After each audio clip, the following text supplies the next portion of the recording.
Hello, students and parents. Welcome to Pep Talk Info. Board exams ನೀವೆಲ್ಲರೂ ಚೆನ್ನಾಗಿ ಮಾಡಿದ್ದೀರಾ ಅಂತ ನಾನು ಅನ್ಕೊಂಡು ಈಗ CETಗೆ ಒಂದು ಪರ್ಫೆಕ್ಟ್ ರೋಡ್ ಮ್ಯಾಪ್ ಅನ್ನ ನಾನು ನಿಮಗೆ ಹೇಳ್ಕೊಡ್ತೀನಿ. ಸೊ ಈ 10 to 15 ಮಿನಿಟ್ಸ್ ವಿಡಿಯೋನ ಕಂಪ್ಲೀಟ್ ಆಗಿ ನೋಡಿ ಮಕ್ಕಳೇ. This will change your approach towards KCET, that's for sure. So ಈಗ ಎರಡು ತರಹದ ವಿದ್ಯಾರ್ಥಿಗಳು KCETನ ಬರಿತಾ ಇರ್ತಾರೆ. ಒಂದು ವರ್ಷದ ಮೊದಲನೇ ದಿನದಿಂದ KCET ಪ್ರಾಕ್ಟೀಸ್ನ ಸ್ಟಾರ್ಟ್ ಮಾಡಿರೋರು, ಇನ್ನೊಬ್ರು ಬೋರ್ಡ್ ಎಕ್ಸಾಮ್ ಮುಗಿದ ಮೇಲೆ ಉಳಿದಿರೋ ಟೈಮಲ್ಲಿ KCETನ ಇವಾಗ ಸ್ಟಾರ್ಟ್ ಮಾಡ್ತೀನಿ ಅಂತ ಅನ್ಕೊಳ್ತಾ ಇರೋರು. ಈ ಇಬ್ರಿಗೂ ಈ ಸ್ಟ್ರಾಟಜಿ ವರ್ಕೌಟ್ ಆಗತ್ತೆ. ಆಯ್ತಾ? ಇವತ್ತು ನಾನು ಏನು ಸ್ಟಡಿ ಪ್ಲಾನ್ನ ನಾನು ಡಿಸ್ಕಸ್ ಮಾಡ್ತೀನಲ್ಲ, ಇದು ನಮ್ಮ ಪೇಯ್ಡ್ ಬ್ಯಾಚ್ ಸ್ಟೂಡೆಂಟ್ಸು ಇದನ್ನೇ ಫಾಲೋ ಮಾಡೋದು, ಅದನ್ನೇ ಆಸ್ ಇಟ್ ಇಸ್ ಎಲ್ರಿಗೂ ಹೆಲ್ಪ್ಫುಲ್ ಆಗಲಿ ಅಂತ ನಾನು ಇದನ್ನ ಹೇಳ್ಕೊಡ್ತಾ ಇದ್ದೀನಿ ಇವತ್ತು. ಆಯ್ತಾ? ಒಂದು ಹೇಳ್ಬಿಡ್ತೀನಿ ಮಕ್ಕಳೇ, ಬೋರ್ಡ್ ಎಕ್ಸಾಮ್ಸ್ ಅಲ್ಲಿ ಕ್ವಶನ್ಸು ಯಾರು ಬೇಕಾದ್ರೂ ಪ್ರಿಡಿಕ್ಟ್ ಮಾಡಬಹುದು. ನಾನು ಅಷ್ಟು ನಿಮ್ಗೆ ಇವಾಗ ನಂಬಿಕೆ ಬರಬೇಕು ಅಂದ್ರೆ, ನೀವು ಇನ್ಸ್ಟಾಗ್ರಾಮಲ್ಲೇ ಎಷ್ಟೊಂದು ಜನ ಇಂಜಿನಿಯರಿಂಗ್ ಓದ್ತಾ ಇರೋರೆ PDF ಅಂತ ಲಿಂಕ್ ಹಾಕಿ ಕಮೆಂಟ್ ಹಾಕಿ ನಿಮಗೆ ಕಳಿಸ್ಕೊಡ್ತೀವಿ ಅಂತ. ಏನಿದೆ ಅದು PYQs, ಯಾರು ಬೇಕಾದರೂ ಕ್ರ್ಯಾಕ್ ಮಾಡ್ಬೋದು. PYQs ಇದಿದೆ ಬರುತ್ತೆ ಅಂತ ಹೇಳೋದು, ನೀವು ಬರಿತೀರಾ, ಸೂಪರ್ ಆಗಾಯ್ತು ಅಂತ ಹೇಳ್ತೀರಾ. ಬಟ್ KCETಲಿ ಆ ಥರ ವರ್ಕೌಟ್ ಆಗತ್ತಾ? ಯಾರಾದರೂ ಟೀಚರು ಈ ಕ್ವಶನ್ ಈ ವರ್ಷ KCETಗೆ ಬಂದೇ ಬರುತ್ತೆ ಅಂತ ಯಾರಾದರೂ ಯೂಟ್ಯೂಬಲ್ಲಿ ಹೇಳಿದ್ರು ಅಂತ ಅನ್ಕೊಳ್ಳಿ, ಆ ಚಾನಲ್ನ ಅವತ್ತಿಗೆ ನೋಡೋದನ್ನ ಬಿಟ್ಬಿಡಿ. ಆಯ್ತಾ? ಯಾಕೆ ಅಂದರೆ ನಾನು I have solved over 1000 problems in our paid batch. But still ನಾನು ಹೇಳೋದೇನು ಗೊತ್ತಾ, ಪ್ರತಿ ಪ್ರಾಬ್ಲಮ್ಗೂ ಅಕಸ್ಮಾತ್ ಈ ಥರದ್ದು ಕ್ವಶನ್ನು KCETಲಿ ಬಂದರೆ, ಆಯ್ತಾ, ಯಾಕೆಂದ್ರೆ ನನಗೂ ಗೊತ್ತು, you can check out the PYQs of KCET. Repetitive question just ಒಂದು 5% ರಿಪಿಟೇಟಿವ್ ಕ್ವಶನ್ಸ್ ಸಿಗಬಹುದು ಅಷ್ಟೇ. 95% ಹೊಸ ಥರದ ಕ್ವಶನ್ನೇ KCETಲಿ ಬರೋದು. ಈ ಹೊಸ ಥರದ್ದು ಅಂದರೆ ನಮಗೆ ಸಾಲ್ವ್ ಮಾಡೋ ಎಬಿಲಿಟಿ ಇರುತ್ತಾ ಸರ್ ಅಂತ ಕೇಳಿದ್ರೆ 100% ನಿಮಗೆ ಬರ್ತಾ ಇರೋ ಕ್ವಶನ್ಸನ್ನೇ ಬೇರೆ ಥರ ಕೇಳ್ತಾರೆ ಅಷ್ಟೆ. ನಿಮಗೆ KCETಲಿ ಬೇಕಾಗೋದೇನು ಗೊತ್ತಾ ಮಕ್ಕಳೇ? ಪ್ರಾಕ್ಟಿಸ್. ಆಯ್ತಾ? ನಮ್ಮಲ್ಲೂ ದ್ರೋಣ ಬ್ಯಾಚಿನ ಸ್ಟೂಡೆಂಟ್ಸು ಲಾಸ್ಟ್ ಇಯರ್ RV ಕಾಲೇಜಿಗೆ ಸೇರ್ಕೊಂಡಿದ್ದಾರೆ. RV ಇರ್ಬೋದು, PS IT ಇರ್ಬೋದು, BMS ಇರ್ಬೋದು, ಎಲ್ಲ ಕಾಲೇಜ್ಗೂ ಅಡ್ಮಿಷನ್ ಮಾಡಿಸಿದ್ದೀವಿ. ನೀವು ಬೇಕಾದರೆ ನನ್ನ ರ್ಯಾಂಕ್ಸ್ ವರ್ಸಸ್ ಮಾರ್ಕ್ಸ್ ವಿಡಿಯೋನ ನೋಡಿ. ಆಯ್ತಾ? ಇಲ್ಲಿ ಆ ಸ್ಟೂಡೆಂಟ್ ಅಲ್ಲಿಗೆ ಸೇರ್ಕೊಳ್ಳೋದಕ್ಕೆ ನಾನು ಕಾರಣ ಅಲ್ವೇ ಅಲ್ಲ, ಆ ಸ್ಟೂಡೆಂಟ್ಸಿನ ಎಫರ್ಟ್ಸ್. ಅವರ ಎಫರ್ಟಿಂದ ನನ್ನಿಂದ ಆಯಿತು ಅಂತ ಹೇಳಿದ್ರೆ ನನ್ನಷ್ಟು ಮೂರ್ಖ ಇನ್ಯಾರೂ ಇಲ್ಲ. ಆಯಿತಾ? ಹಾಗಾಗಿ CETಲಿ ಟೀಚರಿನ ಎಫರ್ಟ್ಸು ಓನ್ಲಿ 30% ಮ್ಯಾಟ್ರ್ ಆಗುತ್ತೆ. 70% of the contribution is from the student side. ಆಯಿತಾ? ನಿಮಗೆ ಯಾರ್ಯಾರಿಗೆ 5000 ಒಳಗಡೆ ರ್ಯಾಂಕ್ ತಗೋಬೇಕು ಅಥವಾ 10,000 ಮ್ಯಾಕ್ಸ್ ಟು ಮ್ಯಾಕ್ಸ್ 10,000 ಒಳಗಡೆ ರ್ಯಾಂಕ್ ತಗೋಬೇಕು ಅಂತ ಅನ್ಸಿದ್ರೆ, ಈ ಥರದ್ದು ಅಟ್ಲೀಸ್ಟ್ ಇಷ್ಟು ಎಫರ್ಟ್ಸು ಪರ್ ಡೇ ನಾನು ಹೇಳ್ತೀನಿ. 6 to 10 hours of efforts per day is a must. ಆಯಿತಾ? ವಿತೌಟ್ ವಿಚ್ ಈ ಥರದ ರ್ಯಾಂಕ್ ತೆಗೆಯೋದಕ್ಕೆ ಆಗೋದಿಲ್ಲ. ಯಾಕಂದರೆ ಎಲ್ಲರೂ ಇಷ್ಟು ರ್ಯಾಂಕ್ ನಮ್ಮಿಂದ ತೆಗೆದ್ರು ಅಂತ ಹೇಳ್ಬೋದೇ ಹೊರತು ಎಷ್ಟೆವರ್ ಎಫರ್ಟ್ ಹಾಕಿದ್ರು ಅಂತ ಯಾರೂ ಹೇಳೋದಿಲ್ಲ. ನಾನು ನಿಮಗೆ ಒಂದು ಸ್ಟಡಿ ಪ್ಲಾನರ್ ಮಾಡಿಕೊಟ್ಟಿರೋದು ಆದರೂ ಅಷ್ಟೇ. ನಿಮಗೆ ಒಂದು 35 days ಸಿಗುತ್ತೆ. ಬಟ್ 35 daysಗೂ ಎಲ್ಲರೂ ನೀವು 35 days ಓದೋದಿಲ್ಲ. ಒಂದು 3 to 4 days ನಿಮಗೆ ಜ್ವರನೂ ಬರಬಹುದು. ವರ್ಸ್ಟ್ ಪಾಸಿಬಲ್ ಕಂಡೀಷನ್, ನಿಮ್ಗೆ ಯಾವುದೋ ಫ್ಯಾಮಿಲಿ ಎಮರ್ಜೆನ್ಸಿ ಬರ್ಬೋದು, ನೀವು ಹೋಗಲೇಬೇಕಾಗಿ ಬರಬಹುದು. ಹಾಗಾಗಿ 30 days ಅಂತ ನಾನು ರೌಂಡ್ ಫಿಗರ್ ಆಗಿ ಇಟ್ಕೊಂಡಿದ್ದೆ. ಸೊ CETಲಿ ಒಂದು ನೆನ್ಪಿಟ್ಕೊಳ್ಳಿ ಮಕ್ಕಳೇ, it was never 60 out of 60 ಅಲ್ವೇ ಅಲ್ಲ ನಿಮ್ಮ ಟಾರ್ಗೆಟ್. ಓಕೆನಾ? ಸೊ ನೀವು ಅಕಸ್ಮಾತ್ ಸೆಕೆಂಡ್ PUC ಕಂಪ್ಲೀಟ್ ಆಗಿ ಓದ್ತೀರಾ. So second PUC gives you 45 marks plus 15 marks is from your first PUC side. Correct ಅಲ್ವಾ? ಸೊ ನೀವು ಸೆಕೆಂಡ್ PUC ಪೋರ್ಷನ್ಸ್ಗೆ ಕಂಪ್ಲೀಟ್ ಆಗಿ ರೆಡಿಯಾಗಿ, ಯಾಕೆಂದ್ರೆ you are in good touch with this syllabus. Correct? So ಈ 15 marks ಅಲ್ಲಿ you just select 4 to 5 high weightage chapters. You can easily score 5 to 7 marks out of your efforts. ಆಯ್ತಾ? ಉಳಿದಿರೋ ಕ್ವಶನ್ಗೆ ನಿಮಗೆ ಗೊತ್ತೇ ಇಲ್ಲ. ಉಳಿದಿರೋದು ಲಾಸ್ಟಲ್ಲಿ ಒಂದು 15 ಕ್ವಶನ್ಸ್ ಅಂತಾನೆ ಅನ್ಕೊಳ್ಳೋಣ. ಓವರ್ ಆಲ್ ಕ್ವಶನ್ ಪೇಪರಲ್ಲಿ ನಿಮಗೆ 15 ಕ್ವಶನ್ಸ್ಗೆ ಏನದು ಓದಿದ್ರೆ ಯಾವ ಚಾಪ್ಟ್ರಿಂದ ಅಂತಲೂ ನಿಮ್ಗೆ ಗೊತ್ತಿಲ್ಲ. Need not worry. ಅದಕ್ಕೆ ABCDಲಿ ಯಾವುದೋ ಒಂದು ಪ್ಯಾಟ್ರನಲ್ಲಿ ಹಾಕಿ ಆ ಓದಿಲ್ಲದೆ ಇರೋದಕ್ಕೂ ನೆಗೆಟಿವ್ ಮಾರ್ಕಿಂಗ್ ಇಲ್ಲ. ಸೊ ನಿಮಗೆ 25% ಪ್ರಾಬಬಿಲಿಟಿ ಒಂದೊಂದು ಕ್ವಶನ್ಗೂ ಇದೆ. 4 ಔಟ್ ಆಫ್ 1 ಆಪ್ಷನ್ ಕರೆಕ್ಟ್ ಆಗಿರಲೇಬೇಕಾ? ಸೊ ಎವ್ರಿ 10 ಕ್ವಶನ್ ನೀವು ಸಾಲ್ವ್ ಮಾಡಿದ್ರು 2 to 3 ಕ್ವಶನ್ಸ್ ಕರೆಕ್ಟ್ ಆಗಿ ಆಟೋಮೆಟಿಕ್ ಆಗುತ್ತೆ. ಬೈ ಚಾನ್ಸೇ ಆಗತ್ತೆ ಅದು ಆಟೋಮೆಟಿಕ್ ಆಗಿ. ಆಯ್ತಾ? ಸೊ ನೀವು ಪ್ರಿಪರೇಷನ್ ಎಷ್ಟಿತ್ತು? 45 from second PUC plus first PUC ಇಂದ ಒಂದು 7. ಇದನ್ನ ಪರ್ಫೆಕ್ಟ್ ಆಗಿ 95% ಅಕ್ಯುರೇಸಿಲಿ ಮಾಡಿದ್ರು ಒಂದು 50 ಮಾರ್ಕ್ಸ್ ತೆಗೆದ್ರೆ you will be ending up in getting a rank below 3000 at least. ನಾನು ಹೇಳ್ತಾ ಇರೋದು ಬೋರ್ಡ್ ಎಕ್ಸಾಮ್ದು ನಿಮ್ದು ಎಷ್ಟಾದ್ರು ಬಂದಿರಲಿ, ಬೋರ್ಡ್ ಎಕ್ಸಾಮಲ್ಲಿ 95 ಬಂದಿದ್ರೆ ನಿಮಗೆ 1000 ಒಳಗೆ ಬರ್ತಾ ಇರುತ್ತೆ ಈ ಥರದ ಮಾರ್ಕ್ಸ್ ಸ್ಕೋರ್ ಮಾಡಿದ್ರೆ ಪಕ್ಕ. ಆಯ್ತಾ? ಸೊ ನೀವು ಫುಲ್ ಪ್ರಿಪರೇಷನ್ ಆಗೋದು ಬೇಡ ಫಸ್ಟ್ ಆಫ್ ಆಲ್.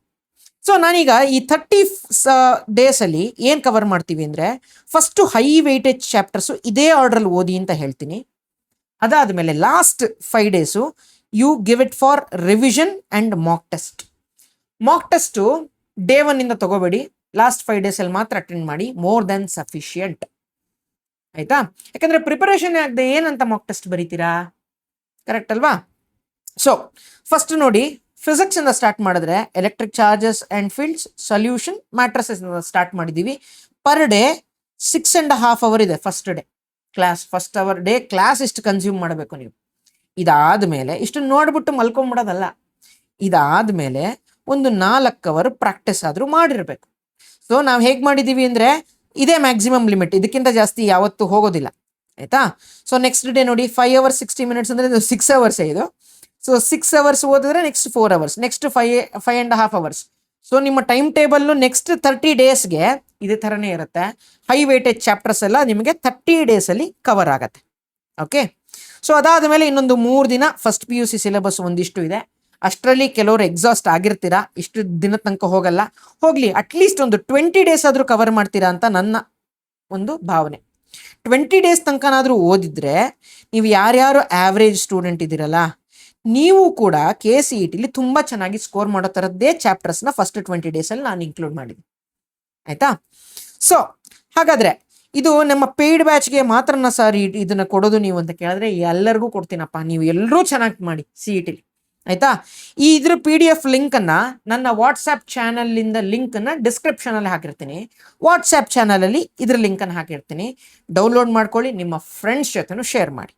ಆಯಿತಾ?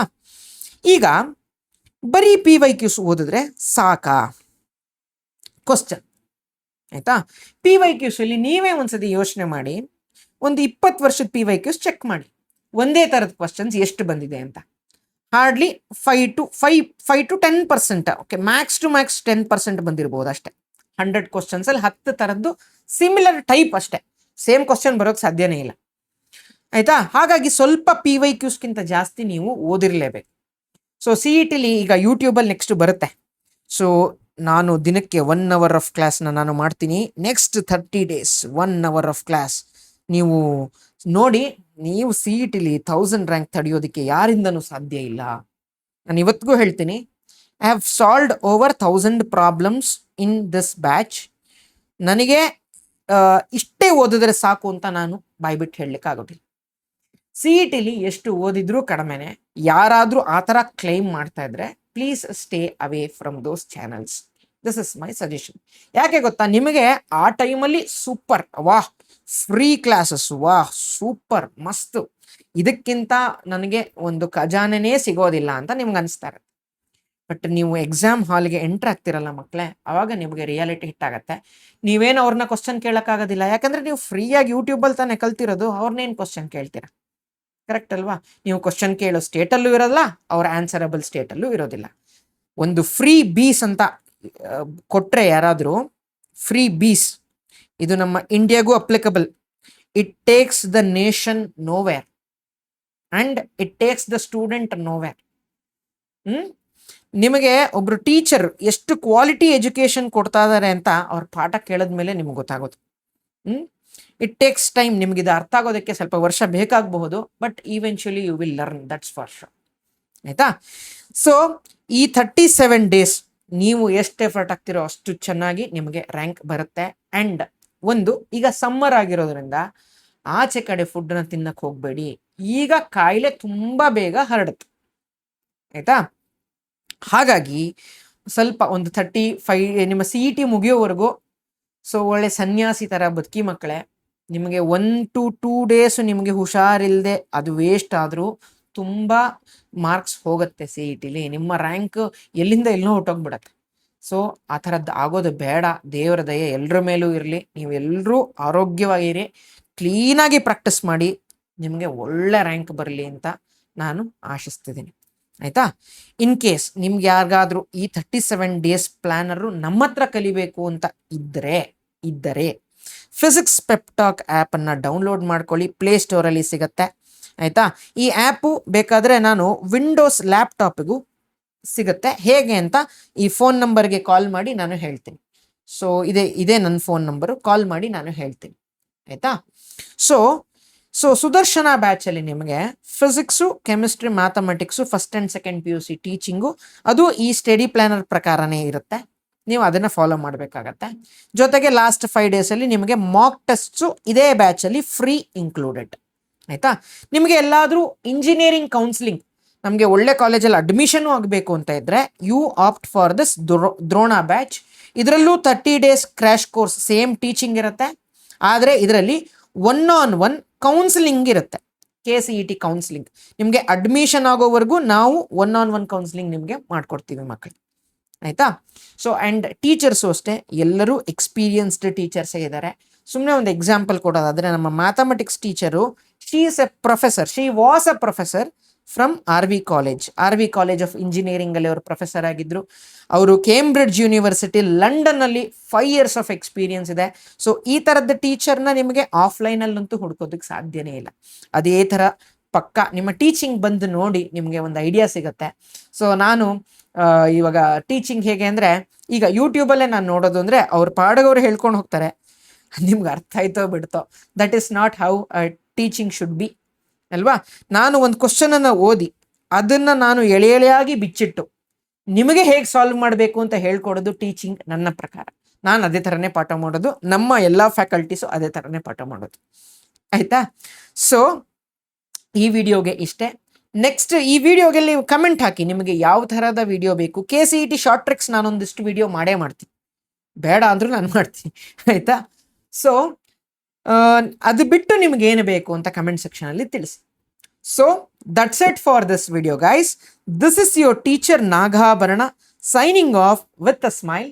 I will meet you guys in the next video. Until then, have a nice day. Bye.